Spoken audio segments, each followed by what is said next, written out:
The angel of today's episode is Matariel, who looks that's a like better a name. huge daddy long legs covered in all-seeing eyes. So much more than fun and games at the Cartoon Cabal. Beyond what's just in the name at the Cartoon Cabal. See just at what cost comes fame at the Cartoon Cabal. So much more than fun and games at the Cartoon Cabal. Welcome to the Cartoon Cabal, where we're currently running through all of the episodes of Neon Genesis Evangelion. Today, it's the day Tokyo-3 stood still. Chatting about it, it's Matt here. It's Paranoid American there. How's it going? Listen, all y'all, it's a sabotage. Yeah, we don't really solve that in this one, do we? But I actually need to ask, how many power outages do you tend to get? You've had a few. I think we've had to reschedule a podcast because of one or two. And in America, 1 or 2 a month. Wow. Okay. See, since I've been living in Japan, maybe the grid's tighter. There's not so many outages. What do we have? The time that, of course, the 2011 quake caused a whole bunch, and then we had the rolling blackouts for a while. So that happened, but otherwise, my power just never goes out. When there's like a big lightning storm, things just keep rolling. I don't know. Maybe that's the benefit of keeping big, ugly power lines all over the place. Well, part of it is a 1950s, 1960s power grid and transformers in some case. But also I live in the literal lightning capital of the world. Yeah, that can do it. But I've seen some around here, and I just noticed living in Japan, we seem to have fewer blackouts, which does make this episode amusing. Because in Atlanta, yeah, like you're saying, once or twice a month for sure. I remember that. Here's the thing, though, and this is going to sound counterintuitive, but part of you should want to have frequent blackouts because it also means that they're used to figuring out how to patch it a lot faster. In areas that rarely get blackouts, when you do have one, and it's not just some temporary thing someone can reset a computer elsewhere can fix, those tend to take way longer. So, I guess in Florida, if you're in a common path for hurricanes and you're constantly losing power, they kind of know what they're doing. They know how to knock those down, put them back up, replace the transformer, and get you going again. Yeah, I think the thing that really got us, I mentioned it before, we had a typhoon like 6 years ago that knocked out the train lines. I had to I always walk, but I just had to walk a couple extra kilometers a day because they had closed down several train stations for like 2 months. So, that was the endest of the world we've gotten around this particular neighborhood, I guess. That's what happens when the angels attack, man. They knock out the mass transit. That's the first thing that goes. I was just experiencing, speaking of the angels, I want to call this one the Daddy Longlegs, even though it does have a proper name. And we just had a bunch of Daddy Longlegs like yesterday. We were cleaning the basement floor of my work, and there was like, why are these dead bugs around? Because there's a room that's been closed up and has mold and bugs or something in it. It's a mess. But then there's a Daddy Longlegs just prowling on them, and then I'm emptying the garbage. I'm finding them in there. So yesterday I just found like 4 Daddy Longlegs. So today, this episode was like weird synchromysticism, So the angel of today's episode is Matariel, who looks like a huge daddy long legs covered in all-seeing eyes. And I don't mean just eyeballs. I mean little pyramid enclosed eyeballs, like little golden pyramid eyeballs all over this big green daddy long legs character. Okay, good. It was obvious because I did put bleeding all-seeing eyes in my acid bleeding all-seeing eyes in my notes, and I was like, "Is that correct? Am I stretching too much?" But that's sort of confirmation. Totally. And he spits acid. That's how this particular angel fights you, is that he drops acid on you. And I'll go ahead and say takes the power out, because we don't really find out what's causing the power to go out. We hear that there's 3 different backups. So if NERV loses power, then it means all 3 of those redundant backups are also offline. So they start floating the word sabotage around, but it's not clear. I mean, it seems like something an angel could do, especially one that gets taken out this easily. This one is actually one of the weaker angels that we've seen them fight. Yeah, you just blast through it and it's fine. Interestingly, this and the last episode, the Magma Diver, were supposed to be kind of flipped in order. We were supposed to get the Blackout, which you were mentioning how they seem to be kind of like a more slipshod organization in Magma Diver, the previous episode. I wonder if that was a mistake, because if they just had this power outage, or using gas generators to run the things, that makes it feel like NERV is at like diminished quality now, which works better in the next episode. Maybe. I don't know. Or the previous episode. Yeah, I agree. Yeah, because they said that they're basically operating at 20% capacity, that they've lost, upwards of 70 or 80% of their resources from the previous fights. Yeah, so I feel like a little flip would be good there. I don't know why they did it. I'll see if I can cite that as we do this episode. I accidentally watched the episode backwards as well. I mean, not like backwards, like from ending to beginning, but I put it on. I went to type a note, and sometimes I mentioned last week where I thought my aspect ratio glitched out, and I started watching it. It put me right in the middle, like where you get that second title card, because the first one has the Japanese title, and the second one has the English title, right? So I got the title card with the English title and just started watching. I got to the end, I was like, that seems short. And then realized I'd missed the first like 11 minutes. So I went back and watched that second. So I did a little temporal weirdness on this one. As long as you see that they fight the angel, that all three of them for the first time are fighting an angel, and there's some questions about why are the angels attacking us that they don't understand, what would make these angels attack them, then you got the whole episode. You don't really miss anything in that first prelude, I don't think. Well, it does have all of that like hyper detailed animation that like, looks like things actually in Japan, like those green payphones. There's fewer, but you can still find them, especially around train stations. We still have the green payphones. So in the States, how hard is it to find a payphone now? You wouldn't want to touch one if you found it. Okay. You can still touch the green ones, I think. It's fine. I don't know. I would expect a higher level of cleanliness in a Japanese payphone. A salaryman could have vomited on it, that's for sure. So as far as touching it, that could have happened. Preferable. To what? I don't think I want to ask. Yeah. It starts off we're in the coin laundry, right? So that was kind of fun. And when it's a busy day, we have to go to the coin laundry near here. My family has got this weird habit. We keep our eye out. In the past few years, there's been this trend in Japan of like really swank looking coin laundries for some reason. Because the one here looks very like utilitarian crappy, but they've been building like ones that are like wood paneled with nice lighting and marble entryways and stuff. I'm like, it's a coin laundry. What are you doing?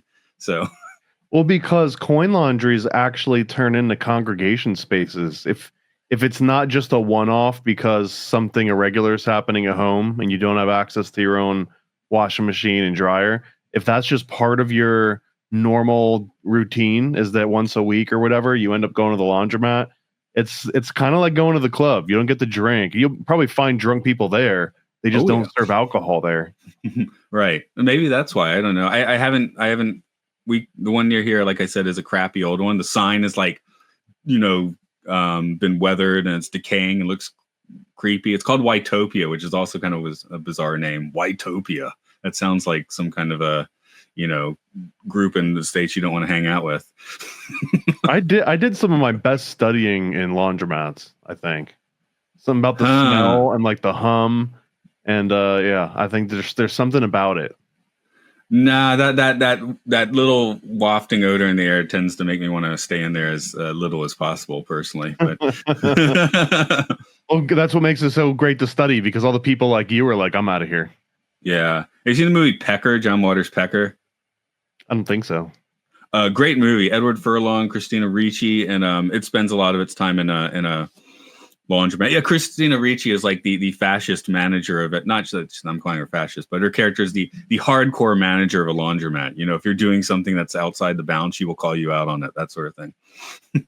Okay, it's something that's both old and new, right? It's such an old concept that's been around for over a century, but it still has such a practical use.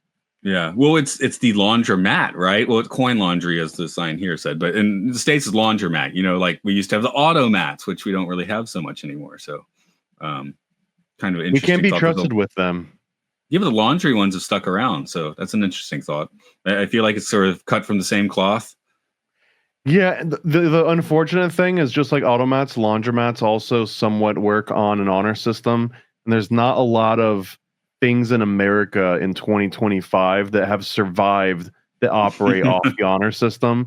One of the other reasons that maybe I got into the habit of not leaving the laundromat with all my stuff there, because people either take it or more often they'll snipe you. They'll be waiting somewhere across the street or outside, and they see some idiot that goes and puts all their clothes in the laundry and then leaves, and they'll just come and take all your wet clothes out and immediately use it. Or they'll, do the same thing with the dryer. It's just something you just see happen if you use the laundromats often enough. It's like it's a certain type.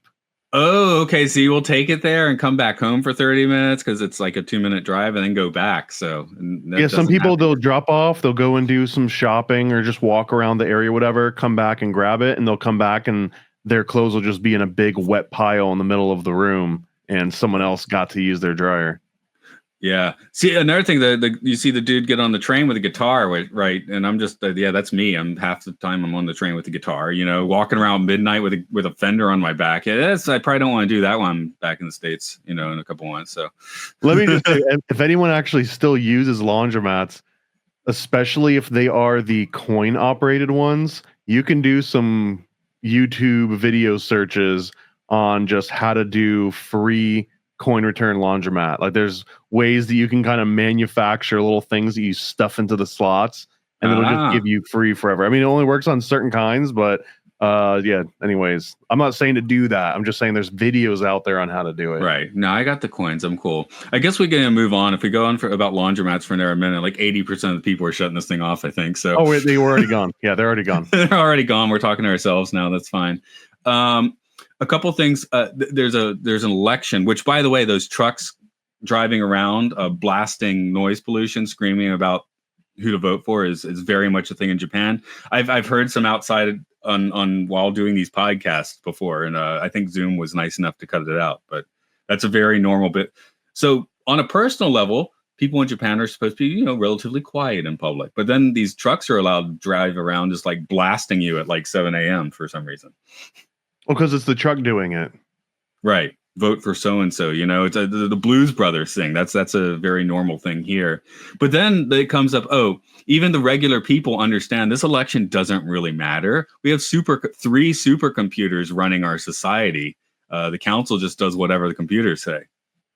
They're the guys that just need to hit the reset button whenever they need to. That's it. Yeah, it's like the infamous, they're famous. Why am I calling it infamous? The South Park episode where the solution is just to unplug it and plug it in back in again, right?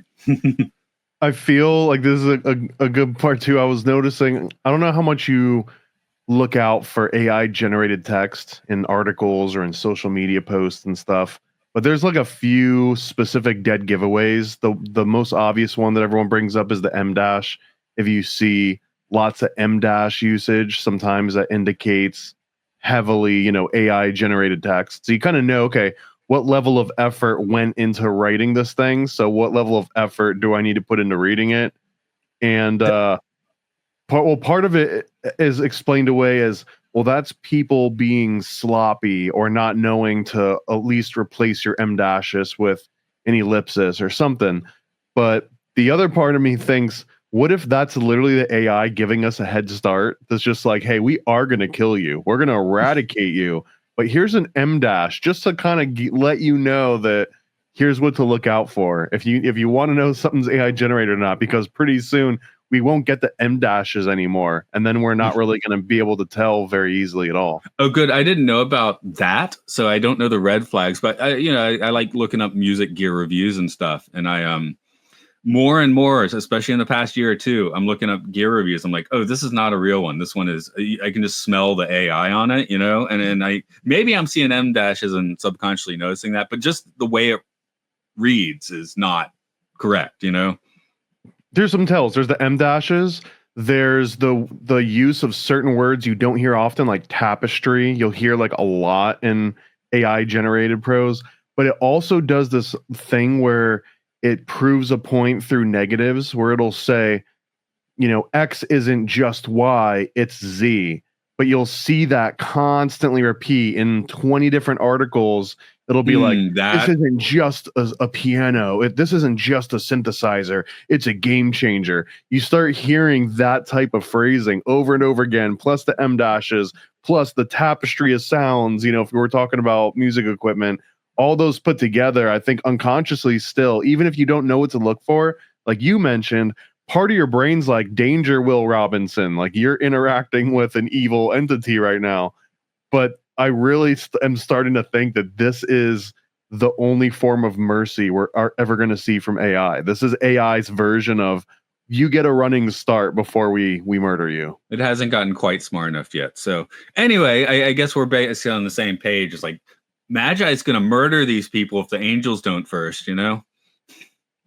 Well, and the military, the military threatened to murder everybody in the previous episode.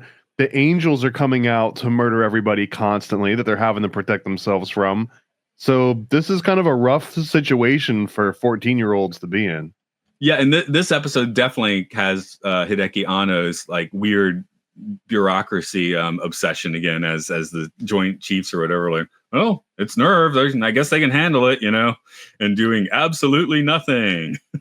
Well, honestly, the biggest takeaway I got from this episode, which I saw as the theme, is they're showing that the bureaucracy of NERV, which is what the combination of CIA and DARPA and DOD kind of just mashed together, but that like this CIA organization, the hierarchy and the office politics are exactly the same as these 14-year-old Evas that are all fighting amongst each others and shirking responsibility or delegating, like calling leadership and then not doing anything and delegating all the actual work to other people, that it's happening exactly the same as it would in a group of 14-year-old friends versus this upper echelon. And I agree with that pretty much. I don't know if this is jaded or not, but I really feel that a room full of 40 or 50-year-olds is no different than a lunchroom cafeteria in middle school. And that all the same like cliques and all the same weird like negative little gossip that gets spread around, none of that really changes. People maybe just have kids and get jobs and get beaten down by the world, but ultimately they're still spreading the same gossip and they're still forming the same cliques and they're still kind of doing the same things. Yeah, so I mentioned a few episodes again.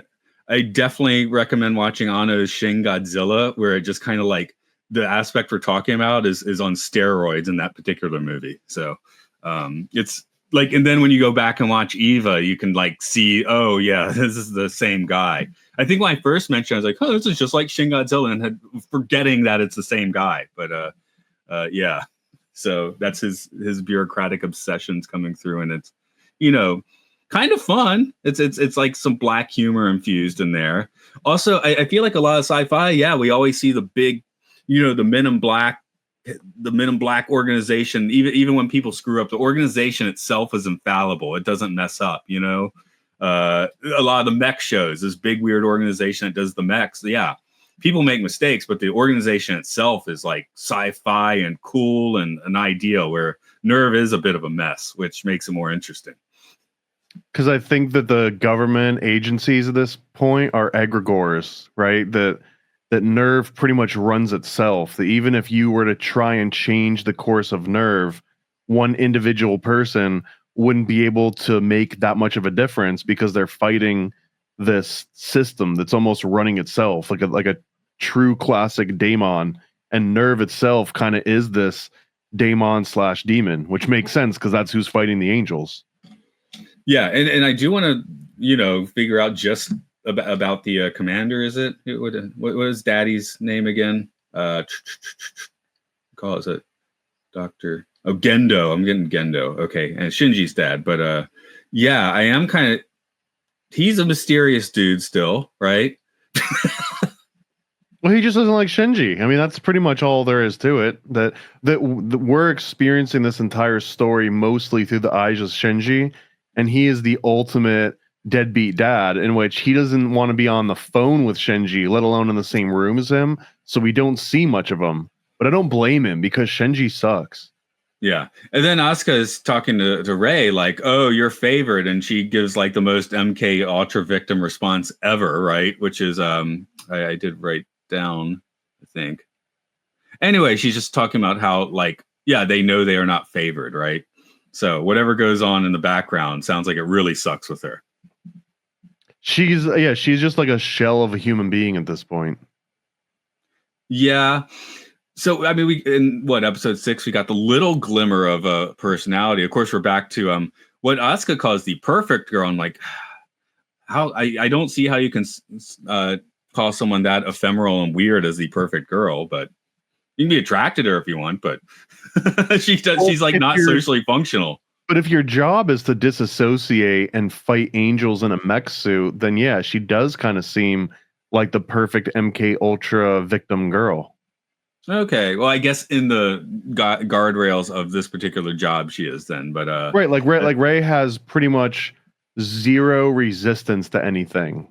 Right, she doesn't have ego, and she doesn't have anything that would prevent her from doing exactly as she's told, other than her being harmed, which is pretty much the only thing that prevents her from doing what she's told, is if she's in a hospital bed. Right. And she'll, go around with a sling and an eye patch for a few weeks if need be. I did like the juxtaposition here of just like going from like, they're in junior high school, so who's doing their normal thing, straight into, weird sci-fi crap. I feel like the veil between mech land and school land was a little thinner in this episode. Yeah, I don't think that they would notice, though. I mean, if we were growing up and we're going through middle school, and we also have to fight angels after school, I think that it would become normalized fast enough that it wouldn't seem that crazy. What's wild to me is that they're just in class with other normal kids, and the other normal kids aren't just like, oh my God, you kill angels. That's so cool. Tell me more about it. How can I be in your clique? And really, they're just sort of normal kids. Like, no one pays them any extra mind, it seems. I mean, unless they're hot. Yeah. Isn't that sort of how a Hollywood high situation would be? You'd have like, child actors and then a few regular folks, although it would probably be in the richer part of town. So you got that. Again, you get the Saved by the Bell situation, right? I guess I'd like to see that version, the Saved by the Bell meets Neon Genesis Evangelion. Well, I mean, some of the school scenes in here aren't far off. You're kind of getting that occasionally, Writing's probably better here, to be fair. Little Power Rangers in there. Yes, there we go. That's the one that really does it, isn't it? But yeah. This is definitely the episode with the most teenage bitching. I guess does firmly put Asuka as like the polar opposite. So we're going. Are we going Benny and Veronica? Betty and Veronica. Yeah, except now instead of dark hair, blonde hair, we're going red hair, silver hair. I don't know. And maybe Sabrina. So maybe Sabrina is like the MK Ultra one. I don't know yet. Oh, okay. Yeah, mixing a little Sabrina. You got to have some witches in there. Although you mentioned, it's like, it's just common for them to be fighting angels now. But they do say this is only the 8th one. And how long do you think it's been since episode 1 watching this? Months, 6 months? Maybe 2 months. Yeah. Oh, you're going smaller. Maybe 6 months. Okay, I don't know. Like maybe it goes with air date, but I was sitting there thinking, well, it might not be super common. Fighting an angel would be more like the class trip, right? You only got a couple of those a year. All right, everyone, get in the bus. We're fighting another angel. If you remember last episode, they did not get the class trip because an angel could and did show up. Well, they made the angel show up. But, that's a way cooler class trip. I'm sorry. Fighting an angel, or do you want to go scuba diving with the rest of the class, or do you want to fight a freaking angel? I really like snorkeling in Okinawa, so my answer might not be the one you want. Okay. Going in, and also she was all sweaty and stuff. She had to get it was because she was in the volcano. That looks terrible. I don't want to do that. I got her complaining. It's the middle of summer here. August has been a butt kicker in Japan this year, so. I get it. No, let's go Okinawa. At least I'm going to sweat and walk around, jump in the ocean, snorkel. Not scuba dive. I don't know how to do that. They're both life experiences. Who are we to judge one over the other? That's right. Did anything you really want to throw out into this episode? I think that I'm fully over considering that the angel and the Kabbalistic stuff is just here for window dressing, I'm done. The VO director guy, I've completely destroyed your credibility, or at least in my own mind. But I think it's worth you kind of getting obsessed with that statement, because now instead of just being, oh, here's Kabbalah stuff, oh, here's this, it's like you were kind of resistant to it, right? So I was taking his word, man. He was like, hey, I'm just giving you this insider info. They just put all this. And here's an example that in this episode, Shinji is talking. It gets kind of philosophical in some parts. And he's talking out loud and he says, angels are messengers from God, right? So why are we fighting the angels? And then we hear, because they attacked us first. And that's pretty much all we know so far. We don't have any other context as to why these angels keep attacking humanity. And that's a legitimate question, right? If angels are messengers from God, then why would angels attack us if they're literally God's messengers, unless we're doing something wrong? And then he starts wondering a little bit towards the end of the episode, well, man fears darkness, and this causes man to seek out fire and technology. And then he asks again out loud, he's like, well, is that what makes mankind special? And is that why the angels attack us? So that's what we're left with. And then it says to be continued. So that's kind of the lasting thought of this episode is, why are angels attacking us? And what is it that makes them attack humans in particular? Yeah, that has me thinking of what's almost basically the first normal production run Star Trek episode back in '66 or whatever, which is the Corbomite maneuver. Have you seen that one? Is that where angels attack them? Well, kind of. They run into one of those big, crazy space things that's overpowering them, right? Kirk does his making up BS to trick it, which disables this, all-powerful ship. And instead of phasering it, they're like, well, I guess we go help whatever is on the disabled ship, which turns out to be a child Clint Howard serving them up Tranya, right? The whole point is, once they, instead of locking on phasers and firing photon torpedoes, let's go see if we can help out, right? Star Trek 2009 kind of does the lame version where they're just like, we're ready to assist you. And he's like, go to hell. So then they blast him with the photon torpedoes. Hell and yeah. Eric Bana dies. I mean, that's fun to see. No, it's great in a climax of your 2009 film, but this 1966 episode of television, I feel like it's one of the more important ones, because it's like, I'm just comparing it like you meet the angel, you almost defeat the angel, and instead of blasting it with your mech guns at the end, maybe you hydro communicate.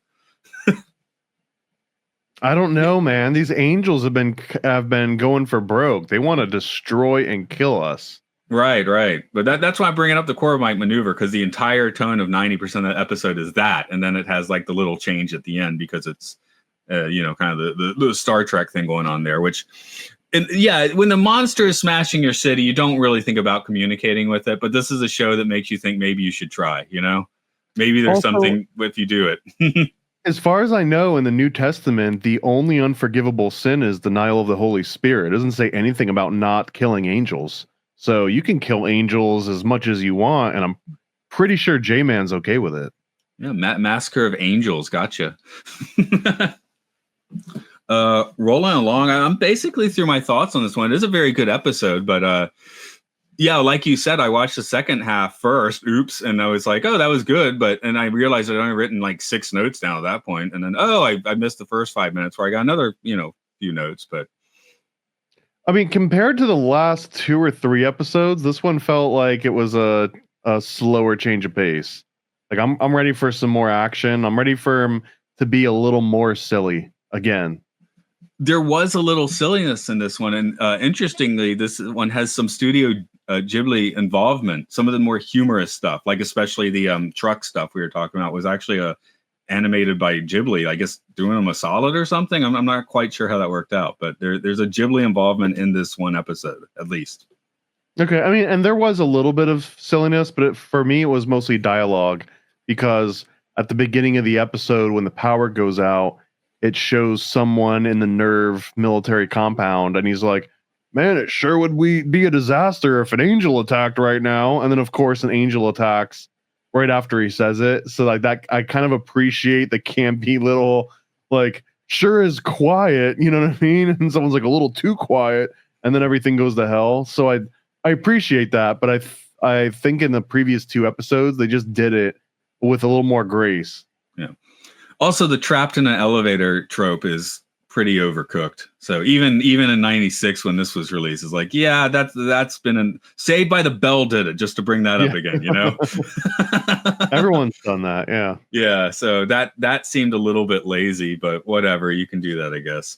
It only took up 30 seconds of screen time in the end, so it's not really an episode killer or anything. It would have been better, but still just as bad if it happened, but it was all them in the mech suits and they're trapped in like the big service elevator. Oh man, writer's hat for you. That would have been so much more fun because we do get that brief mech pile, right, where they all fall down the shaft or whatever. But yeah, get them in the service elevator and then have that and then they have to talk to each other in the mech suits.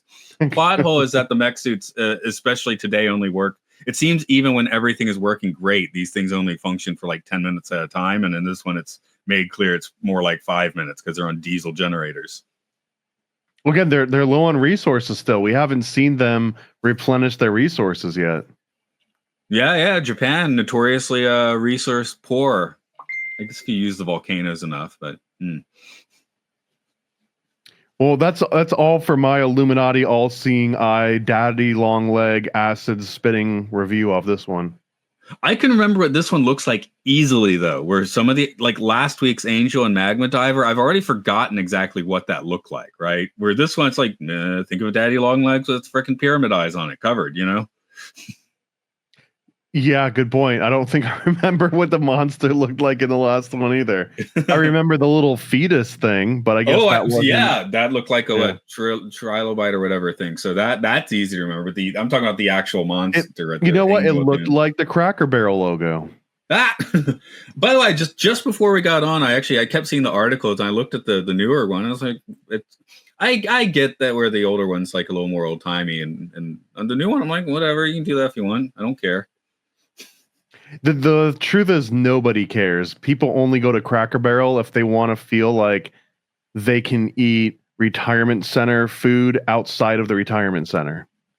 Well, I'm visiting my parents that are in their upper 70s. I'm pretty sure they're taking us to the Cracker Barrel. There you go, man. So. There you go. Leave your dentures at home. That's the new tagline. Leave your dentures at home. Cracker Barrel.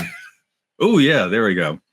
I guess if we're talking about that, we're probably finished on this Eva. Like the episode, it does have things to talk about, but it's kind of it's a breezy episode, kind of in the end, I think.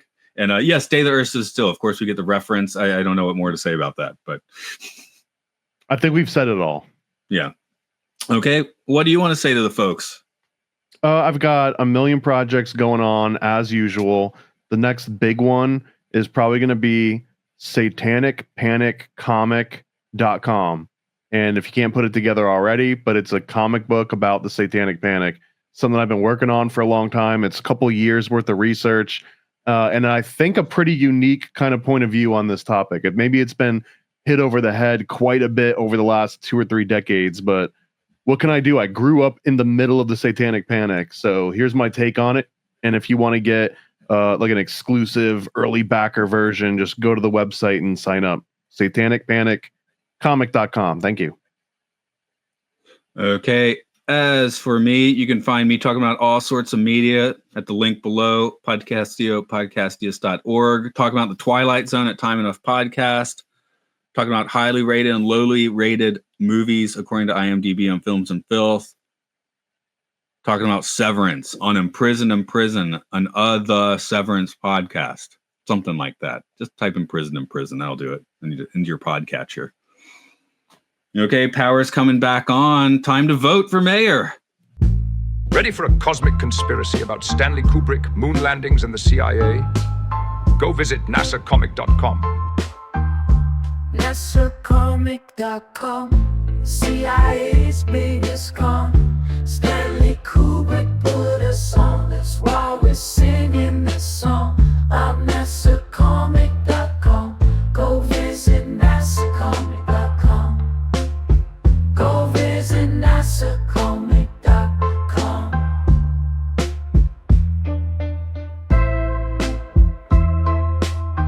Yeah, go visit nasacomic.com. Oh, nasacomic.com. come, CIA's biggest con. Stanley Kubrick put us on, that's why we're singing this song about NASAcomic.com. Go visit NASAcomic.com. Go visit NASAcomic.com. Yeah, go visit NASAcomic.com. Never a Straight Answer is a 40-page comic about Stanley Kubrick directing the Apollo space missions. Yeah, go visit NASAcomic.com. This is the perfect read for comic, Kubrick, or conspiracy fans of all ages. For more details, visit nasacomic.com. Paranoid. Yo. I scribble my life away, driven to write the page. Will it enlighten your brain? Give you the flight, my plane, paper the highs ablaze. Somewhat of an amazing feel when it's real to real. You will engage it. Your favorite, of course, the Lord of an arrangement. I gave you the proper results to hit the pavement. If they get emotional, hey, maybe your language, a game, how they playing it well without Lakers. Evade them, whatever the cost, they are the shapeshift. Snakes get decapitated, met is the apex. Execution of flame you out, nuclear bomb distributed at war, rather gruesome for eyes to see.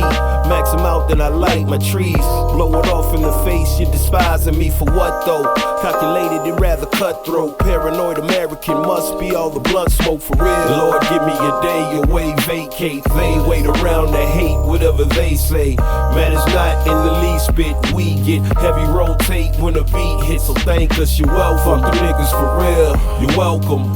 They ain't never had a deal, you're welcome. Man, they lacking appeal, you're welcome. Yet they doing it still, you're welcome.